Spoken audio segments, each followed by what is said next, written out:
저번 강좌에서는 액티베이트와 셀렉트의 차이점에 대해서 알아보았습니다. 액티베이트는 한 개의 객체를 선택할 때 사용하였고요. 셀렉트는 한 개 이상의 객체를 선택할 때 사용하였습니다. 이번 강좌에서는 셀렉트를 사용하여 선택된 객체와 액티베이트를 사용하여 선택된 객체를 관리하는 방법에 대해서 알아보겠습니다.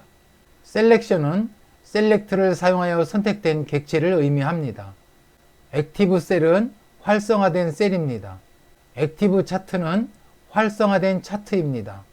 액티브 시트는 활성화된 시트입니다. 액티브 워크북은 활성화된 통합 문서를 의미합니다. 작성된 매크로를 실습하기 전에 몇 가지 명령어에 대해서 알아보겠습니다. 셀렉션 보더스 라인 스타일을 엑셀 런으로 놓으면 선택된 셀의 안쪽 선을 모두 없애줍니다. 셀렉션 클리어는 선택된 영역의 내용과 서식을 모두 지워줍니다. 셀렉션 클리어 컨텐츠는 선택된 영역의 내용만 지워줍니다. 셀렉션 카피는 선택된 영역을 복사합니다. 셀렉션 엔타이어 로우 딜레이트는 선택된 행을 삭제합니다. 셀렉션 로우즈는 선택된 행의 수를 알려줍니다. 셀렉션 인테리어 컬러는 선택된 셀의 배경 색상을 바꿀 때 사용합니다. 작성된 매크로를 가지고 셀렉션과 액티브에 대해서 실습해 보도록 하겠습니다. 첫 번째 매크로는 선택된 영역의 행에 관련되는 매크로입니다. 매크로를 한 행 한 행 실행시키기 위해서는 F8키를 눌러주면 됩니다. 자, 그러면 F8키를 눌러서 한 행 한 행 실행시켜 보도록 하겠습니다. F8키 누르도록 하겠습니다. A2에서 E5까지 영역을 선택하라 하였습니다. A2에서 E5까지 영역, 이 영역을 선택할 겁니다. F8키 눌러 실행하겠습니다. 그러면 A2에서 E5 영역이 선택되었습니다. 변수 NTOT에는 선택된 영역에 행의 총 개수를 저장합니다. 하나, 둘, 셋, 넷, 4개가 되겠습니다. 변수 NSROW에는 선택된 영역에 처음 행좌표를 저장합니다. 실행하겠습니다. 변수 NEROW에는 변수 NSROW 값에 변수 NTOT를 더해서 2를 빼준 값을 저장합니다. 선택된 행의 처음 좌표 2에 또 선택된 행의 개수 4를 더하면 이 부분이 2번 더해지게 됩니다. 그래서 2를 빼주면 선택된 영역의 마지막 행의 행좌표 5가 되겠습니다. 실행하도록 하겠습니다. 메시지 박스를 이용해서 선택한 영역의 첫 번째 행, 선택한 영역의 마지막 행, 또 선택한 행의 개수를 보여주도록 하겠습니다. 실행하도록 하겠습니다. 선택한 첫 번째 행은 2이고 선택한 마지막 행은 5이고 선택한 행의 개수는 4. 바르게 출력되었습니다. 다음은 또 다른 셀렉션을 사용하는 매크로를 한번 실습해 보도록 하겠습니다. F8키를 눌러 실행해 보도록 하겠습니다. A2에서 E6까지 A2에서 E6까지 영역을 선택합니다. 실행하겠습니다. 다음에는 이 선택한 영역의 값을 헬로로 모두 바꿔줍니다. 실행해 보겠습니다. 선택한 영역의 셀들의 바탕 색상을 RGB, G가 255이므로 녹색으로 바꿔줍니다. 실행해 보겠습니다. 선택된 영역의 셀들의 외곽선을 실선으로 바꿔줍니다. 실행하겠습니다. 외곽선이 전부 실선으로 바뀌었습니다. 다음은 선택한 영역의 내용을 모두 지웁니다. 실행하겠습니다. 모두 지워졌습니다.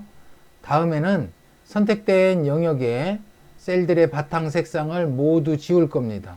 실행하겠습니다. 모두 지워졌습니다. 자, 다음은 선택된 영역의 셀들의 외곽선을 모두 지울 겁니다. 실행하겠습니다. 모두 셀들의 외곽선을 지워줬습니다. 다음에 A1 셀을 선택합니다.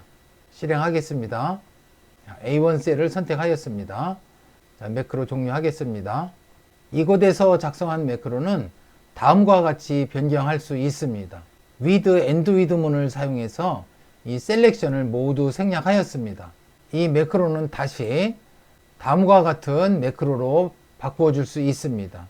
변수 WKB에는 현재 활성화된 워크북 객체를 저장하고, 변수 WKS에는 현재 활성화된 워크북의 첫 번째 시트 객체를 저장하고, 변수 RCS에는 현재 활성화된 워크북의 첫 번째 시트에 A2에서 E6 영역 객체를 저장합니다.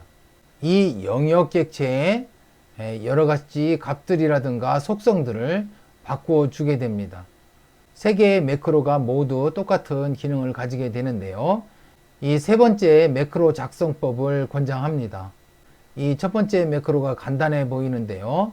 이 매크로에는 약간 문제점이 있습니다. 다시 한번 한행 실행시켜 보도록 하겠습니다. 자, F8키 눌러서 실행해 보겠습니다. A2에서 E6 영역을 선택합니다. 선택되었습니다. 다시 선택된 영역의 값을 헬로로 모두 바꿔줍니다. 다음에 선택된 영역의 셀들의 색상을 녹색으로 바꿔줍니다. 자, 여기까지 실행했는데요. 만약에 사용자가 선택 영역을 만약에 이렇게 바꾼다면, 자, 매크로 실행해 보도록 하겠습니다. 사용자가 바꾼 영역의 셀들의 외곽선을 실선으로 바꿔 주었습니다. 다시 매크로를 실행시켜 보겠습니다. 자, 그러면 사용자가 선택한 영역에 셀들의 값이 모두 지워졌습니다. 다시 또 사용자가 이렇게 선택 영역을 바꿨다고 해보겠습니다. 자, 매크로 실행해 보겠습니다. 그러면 사용자가 선택한 영역의 셀들의 바탕 색상이 지워졌습니다. 다시 한번 실행시켜 보겠습니다.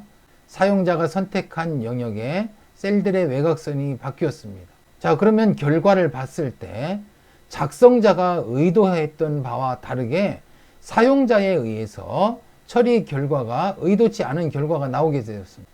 자, 이 결과를 보면은 작성자가 의도한 바와 다르게 사용자가 사용 도중에 선택 영역을 이렇게 바꿔줌에 따라서 작성자가 의도한 바와 전혀 다른 결과가 나오게 되었습니다.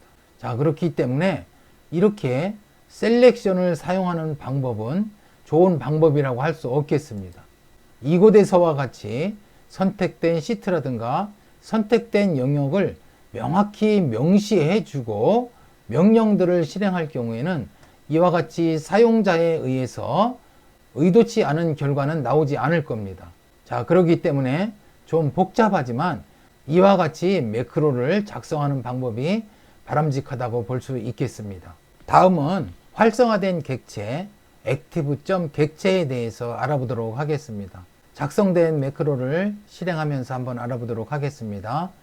F8키를 눌러 한행 실행시켜 보도록 하겠습니다.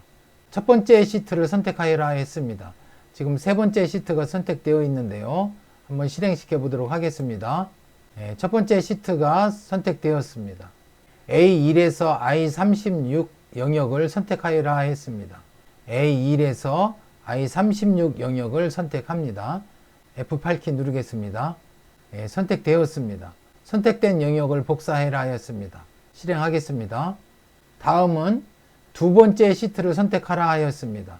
실행하겠습니다. 두 번째 시트가 선택되었습니다. A1 셀을 선택해라. A1 셀이 선택되었습니다. 다음에 활성화된 시트에 붙여넣기 하여라 했습니다. 지금 활성화된 시트가 두 번째 시트입니다. 이 시트에 붙여넣기 하라는 겁니다. 실행하겠습니다. 그러면 붙여넣기가 되었습니다. 첫 번째 시트를 선택하여라 했습니다. 첫 번째 시트가 선택되었습니다. A1 셀을 선택하여라. 실행하겠습니다. A1 셀이 선택되었습니다. 자, 이 매크로는 다음과 같이 작성할 수 있습니다.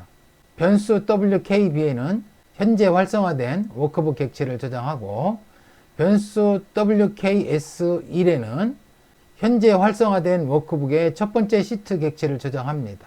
변수 WKS2에는 현재 활성화된 워크북의 두 번째 시트 객체를 저장합니다. WKS1, 첫 번째 시트이죠. 첫 번째 시트에 A1에서 I36 영역을 복사해서 WKS2, 두 번째 시트지요. 두 번째 시트의 A1 영역에 붙여넣기 합니다. 다시 이 매크로는 다음과 같이 간단히 작성할 수도 있습니다. 이 방법 모두 똑같은 결과를 얻을 수 있습니다.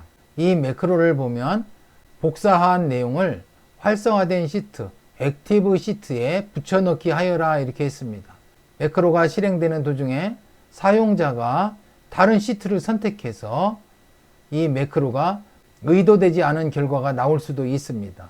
자, 그렇기 때문에 액티브 시트를 사용하는 방법은 바람직한 방법이라고 할 수 없겠습니다. 이 매크로에서와 같이 복사할 영역과 붙여넣기 할 영역을 정확히 명시해 주는 방법이 바람직한 방법입니다.